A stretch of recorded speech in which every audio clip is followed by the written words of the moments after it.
कितना सीट आएगा? पूरा 400 सीट आ जाएगा। 400 आ जाएगा? ज्यादा नहीं हो गया? 400 सीट ज्यादा है, थोड़ो है। हाँ। हमको और आना चाहिए 500 सीट। मोदी ना रही तो देश ना रही। नेता तो अगर कुर्सी में अगर ऊपर में बैठा हुआ तो मोदी अच्छा लगता है हमको। काहे? मोदी बहुत काम किया है। हम कुछ नहीं बताएंगे इसलिए कि कोई फायदा इस में नहीं है। देंगे तो मोदी जी को, और कुछ नहीं जानते हैं। मोदी है और मोदी रहेंगे। BJP is equal to Modi. लोग मोदी को पहचानते हैं। मोदी है तो मुमकिन है, सब कुछ मुमकिन है। अच्छा, डिस्क्लेमर अलर्ट, इस वीडियो में ना कोई प्रेडिक्शन दूंगा और ना न्यूट्रल रहूंगा। ना ये वीडियो फैक्ट बेस्ड है और ना ये वीडियो स्क्रिप्टेड है कुछ खास। आपको इस वीडियो में फैक्ट से ज्यादा परसेप्शन दिखेगा। आगे के चलते हैं, समझ जाओगे। इसमें जो मैं बात कर रहा हूं ये बेसिकली पिछले 6 महीनों में जितना मैंने ट्रैवल करके देश के अलग अलग हिस्सों के बारे में लोगों से जाना है, उसके बेसिस पर ये मेरा मत है जो एक वीडियो के तौर पर मैं आपके सामने रखूंगा। जिसको अब तक नहीं पता, दिसंबर महीने में हम एक प्रोजेक्ट पर निकले थे, Sunday Bharat, a journey to understand India. इस प्रोजेक्ट का मोटिव था कि हम देश के मुद्दों के बारे में, लोगों के बारे में और देश के अलग अलग हिस्सों में जो पॉलिटिक्स चलती है उसको और बेहतर तरीके से समझें। जैसे हरियाणा में कास्ट पॉलिटिक्स इतनी क्यों चलती है, गुजरात में मोदी जी इतने फेमस क्यों हैं, राजस्थान में ऐसा क्या हुआ कि वहां कांग्रेस सरकार बदल गई थी, महाराष्ट्र का किसान इतनी आत्महत्या क्यों करता है, केरला स्टोरी की सच्चाई क्या है, या फिर बिहार का प्रवासी मजदूर वर्ग इतना बड़ा क्यों है। एंड टू बी ऑनेस्ट, जब ये खत्म हो चुका है तो ऐसा लगता है कि हमने ये ट्रिप कर भी ली और नहीं भी की। क्योंकि हमारा देश जो है ना, देखने में नहीं लगता, बट आप जब सही में ग्राउंड पे निकलते हो तो इतना विशाल है, इतना विभिन्न है, इतना कॉम्प्लेक्स है कि आप अगर उसकी परत भी अगर निकाल देते हो, अगर आप खरोच भी देते हो, 1% भी समझ लेते हो ना, तो बड़ी बात होगी। खैर, संडे भारत जर्नी में मैंने काफी कुछ समझा, लोगों से बात की, उनके मुद्दे, उनकी समस्याएं, उनके सोच विचार, बड़े शहरों में, छोटे गांवों में, जंगलों में, खेतों में, और वहां जाके लोगों से बीजेपी के काम के बारे में, मोदी जी के बारे में पूछा। और उसी एक्सपीरियंस के बेसिस पे बीजेपी की जो पिछले 10 साल की सरकार रही है उसके काम पे हम बात करेंगे। मतलब बेसिकली जो बीजेपी की मोदी सरकार रही है, उनका जो काम रहा है, उनका जो विजन रहा है, वो कितना अच्छा रहा और किन मायनों में खराब रहा। आपसे भी रिक्वेस्ट रहेगी, आप नीचे कमेंट सेक्शन में हैशटैग का यूज करके एक गुड और एक बैड जो क्वालिटी है वो बता सकते हो। चलो आगे बढ़ते हैं। पहले बताता हूं आपको कि अच्छाइयां क्या रही हैं इस सरकार की। पिछले 10 सालों में बीजेपी सरकार की जो पहली बड़ी हाईलाइट रही है वो है इनका इंफ्रास्ट्रक्चर पुश। देखो, कोई बड़ी बात नहीं है, कैपिटलिस्ट सरकार है तो इनका इंफ्रास्ट्रक्चर पर जो फोकस है वो ज्यादा रहेगा। अगर आप आंकड़ों में भी देखोगे तो कांग्रेस सरकार के मुकाबले बीजेपी सरकार में जो कैपेक्स एक्सपेंडिचर रहा है, जिसको अंग्रेजी में कहते हैं, वो ज्यादा रहा है, कई गुना बढ़ गया है। हमने अपनी जर्नी के दौरान देश के 24 राज्य कवर किए और इन 24 राज्यों में कई सारे छोटे बड़े शहरों से निकले। कितने शहर, कितने गांव, और मुश्किल से ही कोई एक ऐसी जगह होगी जहां पर कोई रोड का प्रोजेक्ट, कोई फ्लाईओवर, कोई हॉस्पिटल या कोई मेट्रो नहीं बन रही हो। एक पॉइंट पे तो इरिटेट हो गए थे यार कि जहां जा रहे हैं वहां रोड्स खुद ही मिल रही हैं, जहां जा रहे हैं वहां फ्लाईओवर बन रहे हैं। एंड उसमें भी सबसे बड़ी हाईलाइट रोड्स, नितिन गडकरी का काम। तब के टाइम पे बाय रोड घूमना और अभी के टाइम पे बाय रोड घूमना में बहुत नितिन गडकरी ने बहुत शानदार किया। चाहे वो हिमाचल के पहाड़ हों, चाहे छत्तीसगढ़ के जंगल हों, या फिर चाहे बिहार का कोई गांव हो, रोड्स हर जगह की अच्छी मिली हम लोग को। जहां सिंगल लेन थी वहां डबल लेन हो गई है, जहां डबल लेन हो गई है वहां एक्सप्रेसवे पे काम चल रहा है। और आप किसी से भी बात कर लो, वो इस मामले में मानेगा कि हाँ भाई, रोड्स पर तो काम अच्छा हुआ है, रोड्स बनी है। ये आपको कोई मेरे को आर्टिकल, आंकड़े दिखाने की जरूरत नहीं है, एक ऐसी सच्चाई है जो नंगी आंखों से दिखती है। फिर एम्स के कितने कॉलेजेस खुल गए हैं, अटल सेतु, अटल टनल, कितने ब्रिजेस हो गए हैं, एयरपोर्ट्स डबल हो गए हैं, कितने नए शहरों में मेट्रो चलने लगी है। एंड रेलवेज की हालत अभी भले ही बहुत खराब हो गई, पर वहां भी बहुत काम हुआ है। बहुत सारी नई रेल लाइंस बिछी हैं, जो पहले से बिछी थी वो 100% इलेक्ट्रीफाई हो चुकी हैं। वंदे भारत ट्रेन आ गई हैं। मोदी बहुत काम किया है। क्या काम किया? काम, रोड बढ़िया बनाया, सिलेंडर दिया, उसने बहुत सारे मेडिकल कॉलेज बनाया, बड़ी बड़ी, अभी इंटरनेशनल कॉलेज बन गया है, बहुत सारे काम है। मॉडल बन गया है, अब बना दिया है मोदी ने। ऐसा क्या किया? ऐसा ये खर्चा किया है, सब लोगों को घूमने फिरने के लिए अच्छा किया है, काम अच्छा किया है। सब बच्चे लोग और सब पढ़ाई लिखाई करते हैं, वो भी अच्छा करते हैं। और अगर आपको थोड़े मैक्रो स्केल पे बताऊं तो इनका 2 प्रोजेक्ट्स हैं बड़े, भारतमाला और सागरमाला प्रोजेक्ट। सागरमाला प्रोजेक्ट के थ्रू जो भारत की कोस्ट लाइन है उसको डेवलप किया जा रहा है, पोर्ट्स बनाए जा रहे हैं, और भारतमाला प्रोजेक्ट के थ्रू रेलवेज और रोड्स पे काम किया जा रहा है ताकि ट्रांसपोर्टेशन और ईज किया जा सके, गुड्स को यहाँ वहां ले जाना, उसका टाइम, उसका कॉस्ट कटिंग की जा सके। और ये आंकड़ों में भी दिखता है, ये रियलिटी में भी दिखता है that BJP has spent massively on infrastructure, जो आपको कोई भी एक इकोनॉमिस्ट बताएगा कि एक डेवलपिंग इकोनॉमी के लिए ये बहुत इंपॉर्टेंट बात होती है। दूसरा पॉइंट जो मैंने नोटिस किया कि सक्सेसफुल स्कीम्स में से एक रहा देश के लिए, वो था स्वच्छ भारत मिशन। अगर ट्रिप डाउन द मेमोरी ले लो तो बहुत आपको याद होगा, कई टाइम पे ऐसी फोटोज आती रही हैं जहां मोदी जी झाड़ू लगा रहे हैं, इनके नेता झाड़ू लगा रहे हैं, मोदी जी बीच से कचरा उठा रहे हैं, कई सारे सेलिब्रिटीज हैं जो आके सफाई अभियान में पार्टिसिपेट कर रहे हैं, टॉयलेट एक प्रेम कथा जैसी मूवी बन रही है। अब ये आपको कई टाइम पे थिएट्रिक्स लगे कि क्या यार प्रधानमंत्री ये क्या काम कर रहा है, कोई सफाई कचरा उठा के उसके फोटोशूट खिंचवाने की, कोई ऐसे भी ट्वीट्स मैंने पढ़े हैं, बट ये मिनिमम इन्वेस्टमेंट और मैक्सिमम रिटर्न वाला काम था। स्वच्छता हमारे देश की एक बहुत बड़ी समस्या थी। अगर आपने 2014 के पहले का इंडिया देखा है तो आप भी मानोगे कि जो गंदगी की प्रॉब्लम है और भी ज्यादा रैम्पेंट थी। हर जगह कूड़ा करकट मल मूत्र। आप मेरी मत मानो, ये मैं तब समझा जब मैं गोवा में जाके टूरिस्ट से बात कर रहा था और जब मैंने उनसे पूछा कि सर एक चीज बताइए जिसको आपको लगता है कि इंडिया बेटर कर सकता है उस चीज में। 8 out of 10 लोगों ने बोला था कि इंडिया की सबसे बड़ी समस्या है वो है गंदगी, जो लिटरिंग की प्रॉब्लम है। One thing where you think we can improve on, you know, where you saw and you like, okay, this is something I don't like. Next time I come here, I would want this to improve. I think there's only one thing. It's about Cleanliness. Yes. Just only that's it. Dirtiness. Yes, little bit, yes.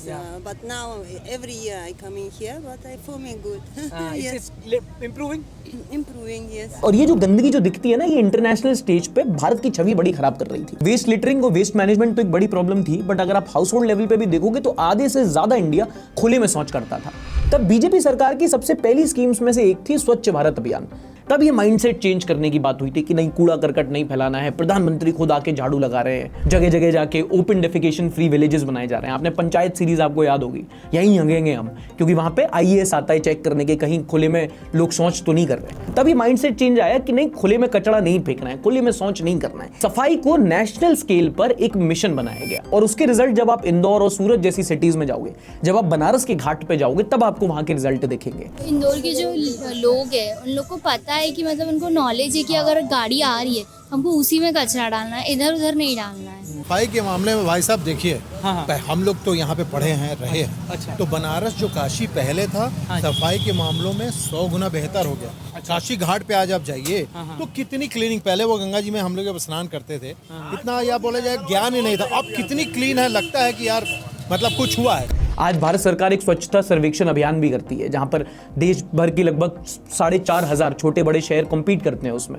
और फिर ranking मिलती है कि सबसे clean city कौन सी है, सबसे unclean city कौन सी है। तो नगर निगम लेवल पे भी एक कंपटीशन चालू हो गया है कि अरे भाई, हमको अपना शहर सबसे क्लीन रखना है, स्वच्छ सर्वेक्षण में आगे आना है, हमारा शहर साफ है, हमारा शहर साफ नहीं है। स्वच्छ भारत का एक और पॉइंट है जो आपको वीडियो में आगे चल के बताऊंगा, बट मुझे लगता है कि इससे एक माइंडसेट चेंज हुआ, इससे एक रिटोरिक चेंज हुआ, and you can say it's kind of useless, but according to me it's one of the most successful schemes of this government. एक और सबसे सक्सेसफुल काम इस हुकूमत का था डिजिटल इंडिया बनाना। 2-3 मोटे मोटे इकोनॉमिक टर्म्स बता देता हूं।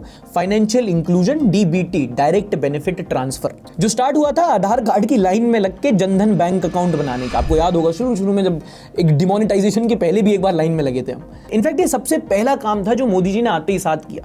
15 अगस्त 2014 की अपनी जो पहली इंडिपेंडेंट डे स्पीच थी उसमें उन्होंने जनधन अकाउंट के बारे में बात की थी। अच्छा, पहले होता क्या था ना कि जो देश का गरीब तबका है वो ऑफिशियल इकोनॉमी में उतना इन्वॉल्व ही नहीं था, उसका फाइनेंशियल इंक्लूजन हुआ ही नहीं था, क्योंकि आप जानते हो देश का जो ज़्यादातर हिस्सा है वो गांव में बसता है। और जब भी कोई सरकार स्कीम लाती थी, चाहे आप उसको पीडीआई स्कीम कह लो या फिर रोजगार योजना है, उसके भी कोई भी सोशल स्कीम्स आती थी, कोई भी बेनिफिट्स ऐसे सरकार की तरफ से आते थे, तो पंचायत और लोकल बॉडीज से थ्रू होके लोगों तक पहुंचाए जाते थे। और उसकी वजह से क्या होता था कि वहां बीच में होता था करप्शन, तो जो पैसा होता था वो बेनिफिशियरी तक पहुंच ही नहीं पाता था, बिचौलिए खा जाते थे। और इसलिए होता था क्योंकि बहुत बड़ी आबादी बैंकिंग सिस्टम के बाहर थी। तब यह मुहिम स्टार्ट हुई जनधन अकाउंट खोलने की।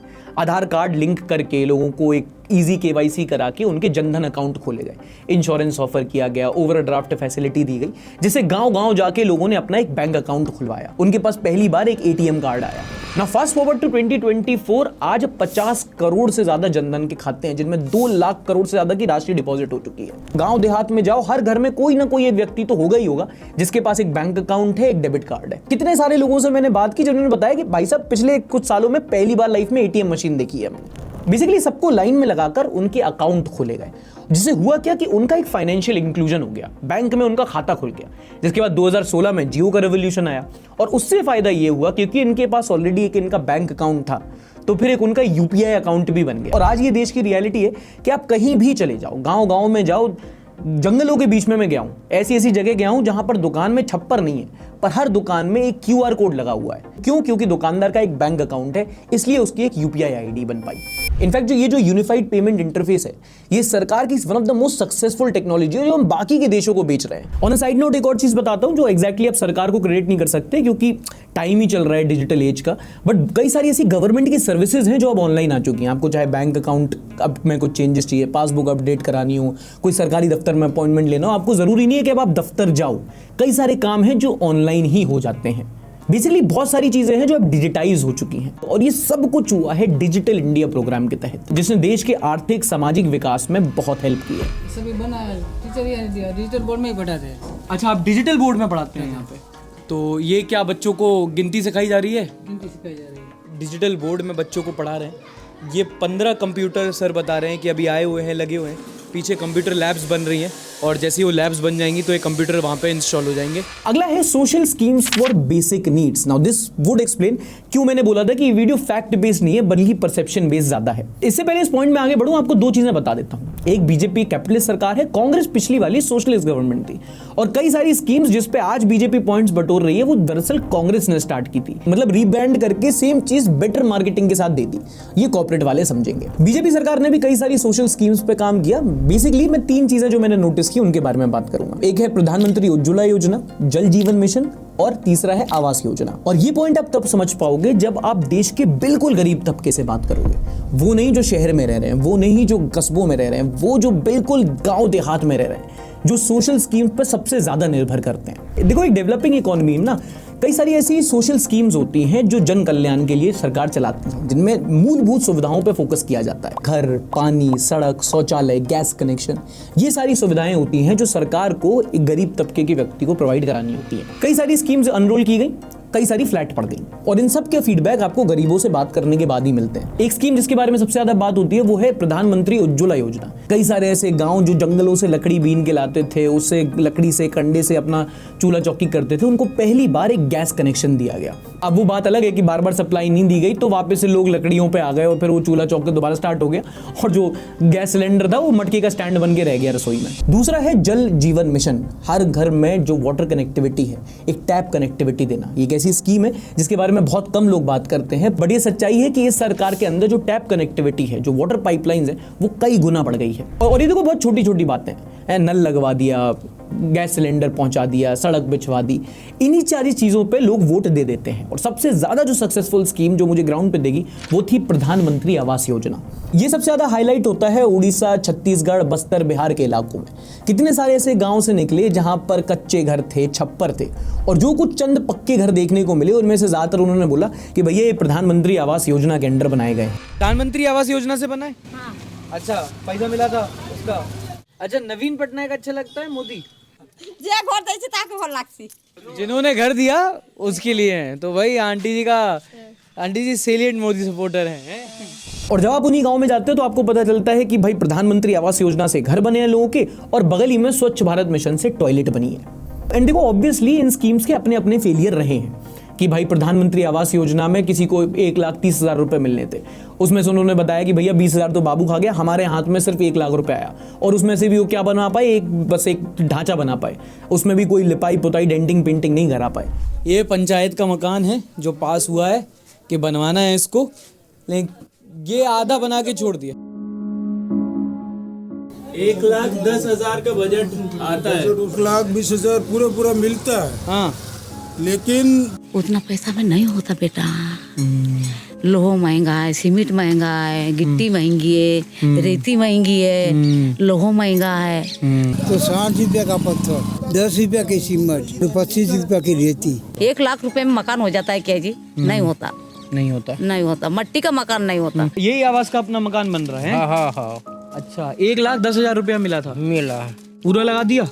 हाँ, पूरा ही लगा दिया। जो टॉयलेट बनाई गई कि वो ऐसी बनाई गई कि भाई 3 दीवारें खींच दी गई, एक टिन का गेट लगा दिया गया, वो बाद में फंक्शनल नहीं रही, लोग दोबारा से आके खुले में शौच करने लगे। ये बना के गए हैं, सारे घरों में ऐसे ही बनाए, इसमें गेट भी नहीं लगाया? कुछ नहीं, टूट टाट हो गया, कोई काम कर नहीं है वो। 3 तरफ से उन्होंने दीवारें उठाई, एक ऊपर छप्पर लगाया और सस्ता कोई था कमोड लगा दिया, और यहाँ पे गेट तक नहीं छोड़ा। तो फिर अल्टीमेटली वो यूज ही नहीं होता। ये सिलेंडर घर में आपने भेज तो दिया, पर दोबारा से भरवाने कैसे जाएं, उसका खर्चा तो 1100 रुपये आ रहा है, तो जाते हैं जंगल में दोबारा से लकड़ी बीनने के लिए। सिलेंडर है लेकिन क्या है तो 1000 रुपये लेते हैं ना, वो किसी के पास पैसा रहता है, किसी के पास नहीं रहता है, इसी कारण से अच्छा हम नहीं लेते। आप नहीं लेते हैं? नहीं। अपना जो बनता है सब कुछ चूल्हे पे बनता है? हाँ चूल्हे पे बनता है, लकड़ी लाते हैं जंगल से। नहीं आता, हम भरते नहीं तो क्या करेंगे, वो अब लकड़ी लाओ और जलाओ और खाना पकाओ। क्यों, गैस सिलेंडर है तो भरवाते क्यों? अरे नहीं भरवाते ना जी। क्यों भरवाते नहीं? महंगा आता है इसलिए? हाँ। अच्छा हाँ, मतलब वही बात हो गई कि प्लेन टेक ऑफ तो कर गया पर यात्रा सुखद नहीं रही। बट द पॉइंट बीइंग कि जब आप गरीब की बिल्कुल मूलभूत सुविधाओं पर फोकस करते हो, जब आप उसको एक नल का कनेक्शन दे देते हो, पहली बार एक सिलेंडर दे देते हो, एक टपरी जैसा सही बट आप एक उसका पक्का मकान बना देते हो, तो दिखने जैसी ही सही पर एक टॉयलेट बनाने का प्रयास तो होता है, तो उसका वोट लेने के लिए वो काफी होता है। और खासकर ये असर करता है महिलाओं पर, जिनको लगता है कि टॉयलेट बना दी उसके लिए तो उनको खुले में शौच करने नहीं जाना, उसके लिए तो वो अपना वोट आपको इस नहीं, वो आपको अगले 4-5 इलेक्शन तक देती रहेंगी। और यही स्कीम्स, यही फीमेल वोटर्स 2019 के इलेक्शन में बीजेपी के लिए डिसाइडिंग फैक्टर बनी थी। अब ये सारी सोशल स्कीम्स हैं, ये कुछ काम की हैं, कुछ नहीं रही हैं, कुछ 2019 में वोट कमा चुकी हैं, इन सबको एक साइड रखते हैं। एक और ऐसी स्कीम के बारे में बताता हूं जो 2024 में भी बहुत सारे वोट बीजेपी को दे चुकी है, और वो है प्रधानमंत्री गरीब कल्याण अन्न योजना, जिसको कांग्रेस के टाइम में पब्लिक डिस्ट्रीब्यूशन पीडीएस स्कीम कहते थे। अगेन एक और स्कीम जो कांग्रेस अपने जमाने में लेके आई, बट बीजेपी ने और बेहतर तरीके से डिस्ट्रीब्यूशन किया उसका। प्रधानमंत्री गरीब कल्याण अन्न योजना, जिसके तहत जो गरीबी रेखा से नीचे रह रहा है उस व्यक्ति को, जो 80 करोड़ लोग हैं, उनको फ्री का 5 किलो राशन दिन का दिया जाए। आपके लिए हो सकता है बहुत बड़ी बात ना हो, पर ट्रस्ट मी, एक ऐसे इंसिडेंट हुआ है पिछले 5 सालों में जिसने पूरी पॉलिटिक्स को बदल के रख दिया। उसका कोई प्रेसिडेंट है ही नहीं जिससे कंपेयर आप कर सको कांग्रेस सरकार का, और वो था 2019 में आया कोविड पेंडेमिक। कई सारे ऐसे प्रवासी लोग थे जो अपने घर के only working and earning member थे, वो जाके अपने घर पे वापस आ गए। कई सारे ऐसे गांव थे जहां पे भुखमरी की हालत आ गई, तब जाके जो 5 किलो अन्न आया था उनके घर पे, जो उनको दाल भात मिली थी, उससे उनके घर में भूखमरी बची थी। और गरीब ना हमारे देश का बहुत भोला होता है, उसको ये फर्क नहीं पड़ता कि भाई 5 किलो राशन आया है, वो टैक्स पेयर का पैसा है जो आ रहा है ना, हमारे एक बेसिक राइट टू फूड है, उसको फर्क नहीं पड़ता। उसको बस इतना दिखता है कि भाई हम भूखे मर रहे थे कोविड के टाइम पे, उस टाइम पे हमारे घर में 5 किलो अन्न राशन आया जिसमें पीएम मोदी की फोटो छपी थी, तो मोदी ने भैया हमको भुखमरी में खाना खिलाया, और वो मरते दम तक उस बात पे मोदी को वोट देगा। और ये जो 80 करोड़ लोग हैं जिनको फूड सिक्योरिटी दी गई, पर्सनली मुझे लगता है कि जब आप राशन के पैकेट दे रहे हो तो एज अ गवर्नमेंट आपको कोई अधिकार नहीं बनता कि उसमें अपनी मार्केटिंग की जाए। बट ग्राउंड रियलिटी यही है कि जो 80 करोड़ बेनिफिशियरीज हैं, इनमें से बहुत बड़ा तबका बीजेपी को वोट दे चुका है इस बात पर। एंड आपका सवाल उसमें बिल्कुल जेन्युइन है कि 80 करोड़ लोग अगर सरकार पर राशन के लिए डिपेंडेंट है तो आर्थिक विकास कहां हुआ? सही बात है, वो सवाल अपनी जगह है। मैं बात कर रहा हूं उस स्कीम की जिसने कोविड में फूड सिक्योरिटी दी, जिसका एग्जीक्यूशन अच्छा रहा, और जो इस सरकार को सबसे ज्यादा वोट दिलाएगी। अब इसमें भी जमीनी स्तर पर ये प्रॉब्लम है, जो झारखंड में जब हम लोग एक गांव में बात कर रहे थे, तो चाहे गिरिड का कोई गांव था, वहां की महिलाओं ने बताया कि भाई साहब 5 किलो राशन हमारा जो बेसिक अधिकार है वो तक नहीं पहुंच पाता, 3 किलो मिलता है, 2 किलो डीलर खा जाता है। जैसे कि झगड़ा करता है डीलर सब, है ना, बोलता है कि अब नहीं, अबर बार राशन नहीं मिलता है, नहीं है, नहीं दिया है, हमको कम दिया है ना, और जब आते लेने के लिए तो 2 किलो 4 किलो राशन काट लेता है। सबका काटा। एक और है बोल्ड स्टेप्स लेना। अब हो सकता है आप में से काफी लोगों के लिए पॉइंट एकदम इरेलेवेंट हो, लेकिन आजकल बीजेपी इस पॉइंट पे सबसे ज्यादा वोट मांगती है, और एक बहुत बड़ा वोटर बेस सिर्फ इसी क्वालिटी के लिए इनको वोट दे भी चुका है। क्योंकि कई बार क्या होता है ना कि सरकार बड़े कॉन्स्टिट्यूशनल चेंजेस करने से डरती है। कुछ बेसिक एग्जांपल देता हूं, जैसे कि reservation, article 370, Lokpal bill, constitutional changes है, मतलब ठीक ठाक से सरकार चल रही है, कोalition है, स्ट्रक्चरल रिफॉर्म्स क्यों की जाए इतनी मेहनत, बट इन लोगों ने किए हैं।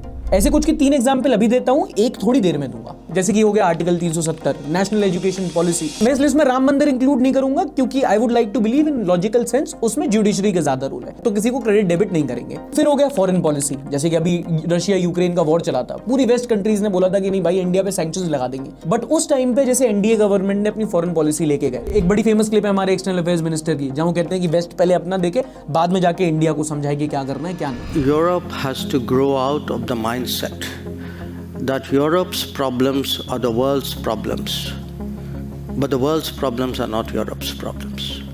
That if it is you, it's yours, if it is me, it's ours. जबकि एक सेट पैटर्न होता है कि हमको वेस्ट को अमेरिका से वहां से क्लोजनेस बना के रखनी है, एक वर्ल्ड ऑर्डर के हिसाब से चलना है। बट जब ऐसे बोल्ड डिसीजन लेते हो तो उसमें गवर्नमेंट का रोल होता है। और भी कई सारी लिस्ट है जिनको आप बोल्ड स्टेप्स बोल सकते हो, आर्टिकल 370, ट्रिपल तलाक, जीएसटी लाना, CAA, और फिर देश को $5 ट्रिलियन इकोनॉमी के लिए लेके जाना। इसके लिए भी एक विजन चाहिए होता है। Usually government do not take these steps, पर वही है ना, इनकी जो क्वालिटी है बोल्ड स्टेप्स लेने की, इससे अब कुछ लोग डरने लगे हैं कि भैया यार डाल के संविधान चेंज तो नहीं कर देंगे। और भी कई सारे फैक्टर्स हैं एनडीए वर्सेस यूपीए के, बट क्योंकि मैं फाइनेंस को उतनी तरीके से समझता नहीं हूं तो I am not the best person.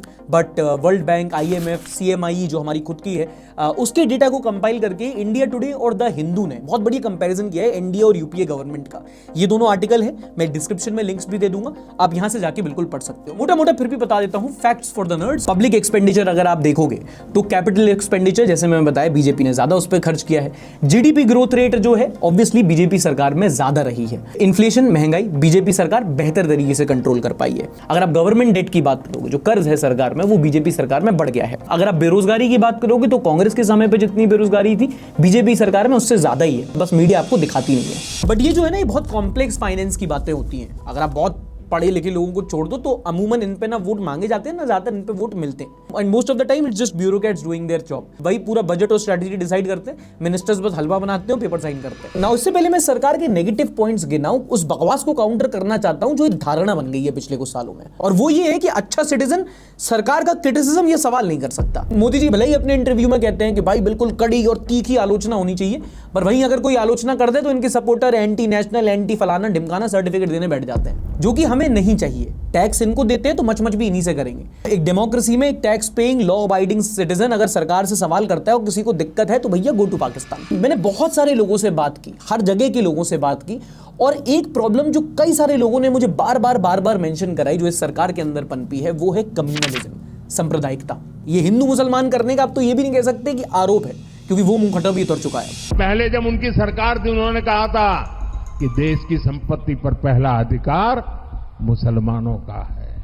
क्या आपकी मेहनत की कमाई का पैसा घुसपैठियों को दिया जाएगा? मेरी माताओं बहनों, ये आपका मंगल सूत्र भी बचने नहीं देंगे। आप देखो, ये मानते हैं कि आरएसएस की आइडियोलॉजिकल विंग है, आपको हिंदू राष्ट्र बनाना है, वो अपनी तरफ है, अच्छी बात है, आपकी अपनी विचारधारा है, कोई प्रॉब्लम नहीं, कोई प्रॉब्लम नहीं। आपको बहुमत मिल गई तो संविधान में संशोधन करने का अधिकार भी है, आपको करते रहो। पर जो हेट को सिस्टमैटिकली नॉर्मलाइज कर दिया गया है वो सोसाइटी के लिए खतरनाक है। I would go to the extent of saying कि नकली गांधी को गोली मारना है, ठीक है, पास्ट पे पॉलिटिक्स खेलो आप, पर ये गद्दार, घुसपैठ, ये जिहादी, ये गोली मारो सालों को, ये रैली से जो ये नफरत का माहौल बना है, जो नफरत घुली है, ये बहुत लोगों के लिए सबसे बड़ा नेगेटिव पॉइंट है। मतलब सरकार के खुद के लोगों को सोचने वाली बात है कि $5 ट्रिलियन इकोनॉमी अगर आपको बनाना है तो इतने सोशल टेंशन के साथ कैसे बना पाओगे? पिछले सालों में दिल्ली में, नू में, कर्नाटका में दंगे हुए, जाने गई। अगर पहलू कहान गया तो पालघर में भी तो साधु की लिंचिंग हुई, किसको क्या मिला? सबसे दुखद बात ये, जो आप में से कई लोग खुद कमेंट सेक्शन में बोलते रहते हो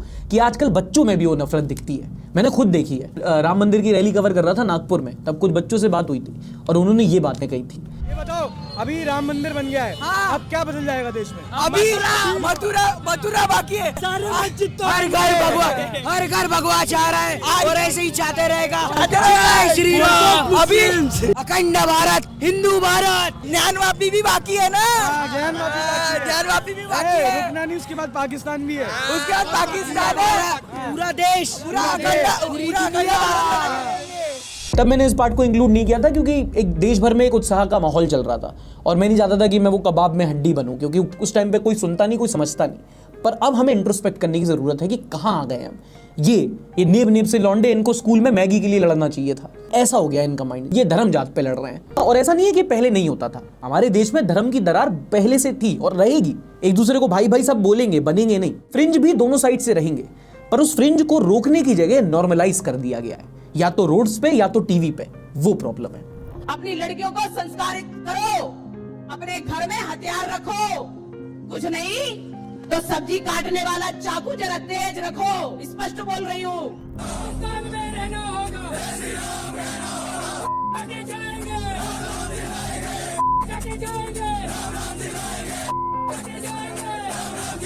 पहले भी कितनी बार देखा गया है कि टी राजा, यति नरसिंहानंद, वैसे कई सारे लोग हैं जिन्होंने खुले में हेट स्पीचेस दिए और उनके खिलाफ कोई एक्शन नहीं लिया गया। एक्शन लेना तो छोड़ो, लिंचिंग करने वालों में मालाएं डाली गई हैं, कोई भूलेगा थोड़ी है। और उसमें भी सबसे बुरी बात है कि नेशनल टीवी पर हिंदू मुस्लिम हुआ है। इससे जो असली मुद्दे हैं वो तो दबे ही है, पर समाज में एक नफरत घुली है, एक चोट पहुंची है, कुछ घाव हुए हैं जिनको भरने में अब पीढ़ियां लग जाएंगी। दूसरा नेगेटिव पॉइंट है सेंट्रलाइजेशन ऑफ पावर। देखो ये बहुत अच्छी बात है, बहुत गर्व की बात है मेरे लिए भी, आपके लिए भी, कि हमारे प्रधानमंत्री एक डायनेमिक लीडर है। वन मैन आर्मी, विश्व गुरु, हिंदू शेर, गुड। पर एक आदमी एक साथ 550 सीटों पे तो नहीं बैठ सकता ना। हुआ क्या है कि आज के देश का जो राजनीति है वो एक इंसान पे इतना ज्यादा सेंटर हो गया है कि जो चुन्नू मुन्नू लोकल सांसद है उन्होंने काम की रिस्पॉन्सिबिलिटी ही लेनी छोड़ दी है। ये तो अपने विधायक बना देते हैं, वो खाली जब तक वोट नहीं पड़ेगा जब तक आएगा यहाँ। हाँ। और एक का वोटिंग हुई कि फिर तुम्हें पहचानेगा भी नहीं कि ये कहीं गाँव का है। आप में से बहुत लोग इस बात से रिलेट करोगे, बट बहुत सारे ऐसे सांसद हैं जो अपनी कॉन्स्टिट्यूएंसी में मुंह तक नहीं दिखाने आते हैं जीतने के बाद। वो मोदी जी के ही नाम पे लड़ रहे हैं क्योंकि उन्हें पता है काम करो ना करो, शक्ल दिखाओ ना दिखाओ, वोट और जीत तो मोदी जी के ही नाम पे मिलेगी। किसको वोट दोगे? तो मोदी जी को देंगे। मोदी जी को दोगे? काहे? मोदी जी को तो मोदी जी थोड़ी खड़े हो रहे हैं यहाँ से। नहीं, वो तो उसका जो भी पार्टी है वो उसी को देंगे। उसका जो खड़ा होगा उसके दम पे दे दोगे? जो रहे तो लोकल कैंडिडेट भी देख लेना एक बार। कुछ नहीं देखना है भाई जी, कुछ नहीं देखना। तो मोदी जी से ऐसा कुछ देखना ही नहीं है इसके बाद। अच्छा, एक मुझे मोदी जी की 3 ऐसी बातें बताओ जिसके चक्कर में हम कुछ नहीं बताएंगे इसलिए कि कोई फायदा इसमें नहीं है। इनफैक्ट कितने तो ऐसे लोगों से मिले जिनको अपने यहाँ का सांसद का नाम ही नहीं पता है। कुछ महिलाएं मिली झारखंड में, वो कह रही थी साहब एक बार जीत के चले गए, उसके बाद तो शक्ल ही नहीं दिखाई उन्होंने यहाँ पे। और यहाँ के वर्तमान जो संसद है, अभी वर्तमान हम लोग मैंने 4 साल के 5 साल होने जा रहा है, एक दिन भी डुमरी विधानसभा में नहीं आया हो। नहीं कहीं अगर शिलान्यास का पाठा भी नहीं देखे होंगे, पाठ जो चेहरा भी आज कोई नहीं दिखा होगा। और उनको 2 लाख 2.5 लाख से वोट से लोग यहाँ का जनता जिताया। अगला पॉइंट है, and I am putting my self in the spot, independence of institutions. Enforcement directorate ED हमारे देश की इतनी बड़ी संस्था है, आज उसको लोग निकनेम दे रखे हैं वॉशिंग मशीन। और भी है CBI, ECI and the worst of all media. और इस पॉइंट पे ना पूरी तरह से खुल के नहीं बोल सकता वरना कोई ना कोई रेड मार देगा। एंड टू बी फेयर ऐसा नहीं है कि आज का पॉइंट है, ये हमेशा से था। ये आईटी, सीबीआई, ईडी इनको हमेशा से पिंजड़े की चिड़िया बोलते थे। इनफैक्ट जब मैंने यही सवाल पूछा था तो बनारस में एक अंकल ने बड़ी अच्छी बात बोली थी कि आप इन लोगों को क्यों बोल रहे हो, जिस रास्ते पे चल रहे हैं वो बनाया तो कांग्रेस नहीं था। The thing is earlier also it was a political tool but now it's sharpened even more. कितनों ने बोला उन पे आईटी सीबीआई की रेड आ गई, और ऐसा नहीं है कि लोग इनके खिलाफ खड़े नहीं हुए, खड़े हुए, उनके घुटने तोड़ दिए गए और वो रेंगने लगे। और अगर ये बोलने के बाद मेरे पे कोई रेड मारने का सोच रहा है, कोई दिक्कत नहीं, मैं बीजेपी ज्वाइन कर लूंगा, मेरा कोई दीन ईमान नहीं। फिर उम्मीद तो यही रहेगी कि जैसे बाकियों के केस रुक गए मेरे भी रुक जाएंगे। बट एनीवे, जो सबसे ज्यादा डिसअपॉइंटिंग रहा इन सब में से वो था मीडिया का रोल। इसके बारे में आपको क्या बताऊं, 10 साल का कंटेंट है, अगर 10 दिन तक भी चलाता रहूंगा तो भी खत्म नहीं होगा। हम सब ने देखा है कि कैसे प्रेस फ्रीडम प्रेस फैंडम बन गया, कैसे धीरे धीरे करके रात दर रात हिंदू मुस्लिम की आंच में देश को तपाया गया, और जितना डैमेज इन लोगों ने किया है इररिपेरेबल है। और ऐसा नहीं है लोगों ने पॉइंट आउट नहीं किया, क्रिटिसाइज नहीं किया, कई सारे लोगों ने तो टीवी न्यूज देखना तक छोड़ दिया, एनबीडीए से सुप्रीम कोर्ट तक चिल्लाते रहे, लेकिन रात दर रात नेशनल टीवी पे नफरत घुलती रही। और तो और जो दिखाया गया ना वो तो सब बता देंगे, सवाल वो है कि जो छुपाया गया, वुमेन सेफ्टी, इन्फ्लेशन, बेरोजगारी, मणिपुर, इन मुद्दों को नेशनल टीवी से गायब कर दिया गया। मतलब हालत ये पहुंच गई है कि लोग मुझ जैसे लोगों से जर्नलिज्म एक्सपेक्ट कर रहे हैं, मैं जो चश्मा पहन के चश्मा ढूंढता हूं। और ऑपोजिशन का तो ठीक है, कितने सारे तो ऐसे बीजेपी के सपोर्टर मिले जो बोले मोदी जी बहुत बढ़िया लीडर, 370 बहुत बढ़िया काम किया, सीएए बहुत बढ़िया काम किया, लेकिन जब भी मीडिया का नाम आया तो उनके चेहरे पे गुस्सा, आंखों में शर्म देखी है मैंने। अच्छा, मीडिया आपको कैसा लगता है? मीडिया देखिए 75% मीडिया हमको जो समझ में आता है वो जिसकी सरकार है उसकी मीडिया है। मीडिया तो उसी के पक्ष में है जितने मीडिया लोग हैं। अगला पॉइंट है लैक ऑफ अकाउंटेबिलिटी। हिंदी में बताता हूं। देखो बहुत लिबरल लोग हैं, इस बात पे थोड़ा मेरे को ट्रोल करें, लेकिन अभी अभी मैंने बोल्ड स्टेप लेने के लिए तारीफ की सरकार की कि 370 अगर सफल होता है तो पूरा क्रेडिट है मोदी जी को। हम तारीफ करेंगे, नहीं तो आप करवा लोगे, पर जब 370 सफल होती है तो भाई छाती पीटी जाती है। लेकिन जब डिमोनेटाइजेशन जैसे स्टेप्स फेल होते हैं तो हर जगह चुप्पी क्यों छा जाती है। इतनी परेशानी हुई, इतना नुकसान हुआ, इतने लोग मरे, पर आपने एक बार भी गलती को गलती नहीं माना। और अगर आप मान जाते तो देशवासी और हम लोग फिर भी आपके साथ खड़े होते कि ठीक है नहीं हो पाया तो नहीं हो पाया, कम से कम ट्राई तो किया, पिछली सरकारों की तरह बैठे तो नहीं रहे। फिर 2 टर्म पूरे होने जा रहे हैं, एक भी प्रेस कॉन्फ्रेंस नहीं हुई है। कम से कम एक तो करो, बोगस ही कर दो, अपने लोगों को बिठा दो वहां पे, सुधीर गुल्लू को बिठा दो, प्रसून जोशी से शायरियां लिखवा के वो बोल दो, हम लोग सुन लेंगे। सवाल प्रधानमंत्री जी आपके लिए है, आपकी इजाजत से। हम तो डिसिप्लिन सोचना है, अध्यक्ष हमारे लिए सब कुछ होते हैं। फिर अगला पॉइंट, जैसे कि डेमोक्रेटिक प्रोटेस्ट को ट्रीट किया गया। और इसमें भी आप डिस्काउंट ले लो कि हो सकता है वही लोग गलत हो, शाहीन बाग में बैठे लोग गलत हो, सिंगू बॉर्डर में बैठे किसान गलत हो, पर थे तो अपने ही देशवासी। शाहीन बाग में अपने ही तो बैठे थे जिन्हें आपने पाकिस्तानी बोल दिया, सिंगू बॉर्डर पे अपने ही किसान तो थे जिन्हें खालिस्तानी बोल दिया, और लद्दाख में तो आज तक बैठे उनको तो कुछ बोला भी नहीं है। और ये सब तो फिर भी प्रोटेस्ट थे, ethnic clashes in our own country Manipur. एक वंदे भारत ट्रेन से भी कम इंपॉर्टेंस थी क्या कि आप एक बार विजिट करने तक नहीं गए। ब्रिजभूषण का केस हुआ, सेक्सुअल असॉल्ट फ्रॉम रेसलर्स, दोबारा उसी घर में टिकट दे दिया, लोग फिर भी वोट देंगे। लेकिन अच्छा लगता अगर एक रेजिग्नेशन ऑफर किया जाता, या जब तक जांच चल रही है स्थायी तौर पर स्थगित किया जाता। अगर वो थोड़ी सी फॉर्मेलिटी भी होती तो ऐसा लगता है कि हाँ गलत हो सकती है पर हमारी सरकार है। आप नेशनलिज्म पूरा ले लेते हो, टैक्स पूरा ले लेते हो, लेकिन उसके साथ रिस्पॉन्सिबिलिटी और अकाउंटेबिलिटी भी तो आती है। मालिक थोड़ी कहाँ है ध्रुव राठी की बला से डिक्टेटरशिप आए ना आए, पर डेमोक्रेसी का क्या। आज की डेट में डर इतना फैल गया है कि आपको अब आईटी सेल के ट्रोल भी नहीं चाहिए, लोग सेल्फ सेंसरशिप करने लगे हैं।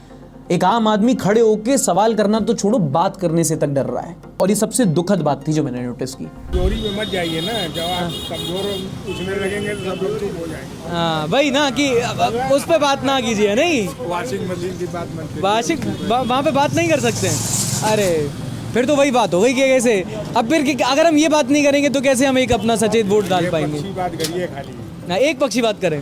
मतलब लोकतंत्र का उत्सव तो तब लगता है ना जब माइक लेके हम जाते हैं और लोग खड़े होके बोलते हैं अरे सरकार ने ये नहीं किया, वो नहीं किया, तीखी आलोचना। और लोग डर रहे हैं बोलने से कि अगर कहीं कुछ बोल दिया, कुछ वायरल हो जाए तो हमारे घर पे बुलडोजर ना चढ़ जाए। खुद वोट दे के इलेक्ट किया और फिर आदमी अपनी सरकार से डरेगा तो फिर डिक्टेटरशिप ही ले आओ। ऐसी मरी हुई डेमोक्रेसी का क्या फायदा। And last is false promises, क्या हुआ तेरा वादा। बीजेपी कभी कभी लगता है अपनी पार्टी है क्योंकि अपनों की तरह धोखा देती है। अरुण शौरी ने एक पॉइंट पे कहा था BJP is Congress plus cow. way to characterize the policies of the government is Congress scaled plus a cow.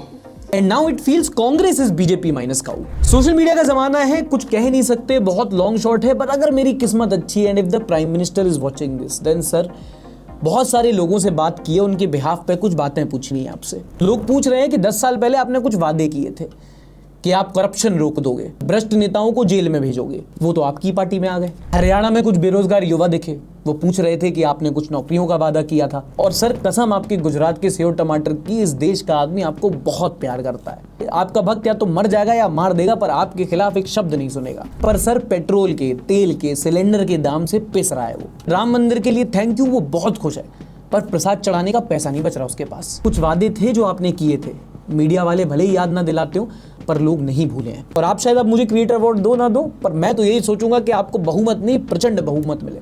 400 नहीं, आप 500 पार कर दो। पर अगले टर्म में जब सर आप जीतो तो ये मेरी और आपकी 140 करोड़ और देशवासियों की कुछ समस्याएं थी। सुनिएगा, समझिएगा, सुधारिएगा। जय हिंद।